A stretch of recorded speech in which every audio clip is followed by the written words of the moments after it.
आप हमें रणधीर कहिए, हमें अच्छा लगेगा। तुम्हें तो ठंड लग रही है। हाँ मेरे साथ।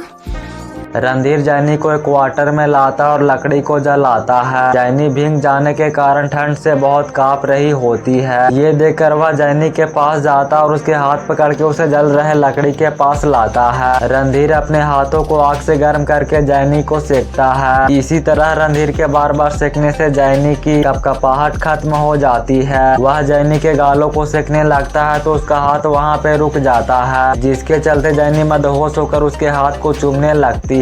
धीरे धीरे रणधीर भी इस मदहोशी में बह के जैनी को किस करने लगता है, जिसके बाद दोनों पूरी तरह से रोमांटिक हो जाते हैं। जैनी बुलेट से घर आती है तो बोलती है, रणधीर सच में बहुत मजा आया। आदि जैनी की माँ को लेकर घर आता और उसके साथ गप्पे कर रहा होता है, तभी जैनी अंदर आती है। आदि जैनी को देखता है तो उसके पास जाता और उसे गले लगाने के बाद बोलता है, कैसा लगा मेरा सरप्राइज। जैनी की माँ बोलती है, मैं बहुत खुश हूँ क्योंकि मेरी लाडो शादी के बंधन में बनने जा रही है। जैनी बोलती है, ये आप क्या कह रही हो मम्मा, और अचानक आप यहाँ कैसे आई। रणधीर बोलता है, आपसे मिलकर बहुत खुशी हुई। आदि ने शादी के प्लान के बारे में बताया तो था, लेकिन अचानक आप इस तरह से आओगी ये पता नहीं था। आदि बोलता है, पापा वो हम जैनी को सरप्राइज देना चाहते थे, पर उसे बिल्कुल भी अंदाजा नहीं था कि मैं आंटी को लेने जा रहा हूँ। जैनी आदि की माँ के पैर छूने के बाद आदि के पिता रणधीर का पैर छूने लगती है तो वह जैनी का हाथ पकड़ लेता है। उसके बाद सब चले जाते हैं तो आदि जैनी को अपने गोद में उठाकर कमरे में ले जाता है और बोलता है, आज तो मन कर रहा है कि तारे तोड़ के तुम्हें गिफ्ट में दे दूं। जैनी बोलती है, अच्छा ठीक है, पहले नीचे उतारो। आदि उसे नीचे उतार के इधर उधर किस करने लगता है, लेकिन वह जैनी को उदास देखता है तो बोलता है, मैं जानता हूँ कि तुम मुझसे गुस्सा हो, पर मैं ये भी जानता हूँ कि तुम्हें मनाना कैसे है। ये बोल के आदि उसे किस करने लगता है, जिसके बाद वही सब होता है। आदि की माँ बोलती है, हमारा ना बहुत मन है कि अपने बेटे का शादी बड़ी धूमधाम से करे। ये बोल के वह रणधीर से उसकी राय मांगती है, लेकिन वह तो किसी और ही दुनिया में खोया था जहां वह जैनी के साथ रोमांस कर रहा था। रणधीर आवाज सुनकर जल्दी ही अपने ख्यालों से बाहर आता है। आदि बोलता है, क्या हुआ, सुबह से देख रहा हूँ तुम किसी सोच में डूबी हुई हो। जैनी बोलती है, कुछ नहीं, मैं तो बस ये सोच रही थी कि तुम्हारी माँ मुझे बिल्कुल भी पसंद नहीं करती थी, पर इतनी जल्दी हमारी शादी के लिए कैसे मान गई। आदि बोलता है, अरे तुम मेरी माँ को नहीं जानती हो, वह मुझसे बहुत प्यार करती है और मेरे प्यार के लिए उन्होंने तुम्हें खुशी खुशी स्वीकार लिया। शादी का कार्यक्रम होने लगता है, लेकिन जैनी का ध्यान रणधीर पर ही होता है। जैनी अकेले में सोचती है, क्या मैं आदि को सब बता दूं? नहीं, मैं ऐसा नहीं कर सकती हूँ। रणधीर चलते हुए जैनी से टकराता है तो उसके कुछ बोलने से पहले ही वह सॉरी बोल के चला जाता है। अगले दिन जैनी फिर से रणधीर से बात करने की कोशिश करती है, लेकिन वह जैनी पर बिना ध्यान दिए ही चला जाता है। रणधीर शराब पी रहा होता है, तभी जैनी आती है और बोलती है, आप मुझे अवॉइड कर रहे हो। आदि की माँ रणधीर को हार देती है जैनी को देने के लिए। वह कमरे में आता है तो जैनी बोलती है, आप कब तक मुझे ऐसे अवॉइड करेंगे। रणधीर हार रख के जाने लगता है तो जैनी दरवाजा बंद करके उसका हाथ पकड़ती है और बोलती है, आपको पता है ना हमारे बीच क्या हुआ था। रणधीर इसके लिए माफी मांगता है और बोलता है, मेरे बेटे का दिल टूट जाएगा अगर तुमने उससे शादी नहीं की तो। जैनी बोलती है, मैं आदि से शादी करूंगी पर एक शर्त है। जिसके बाद जैनी फिर से वही सब फील करने के लिए रणधीर के साथ मजे करती है।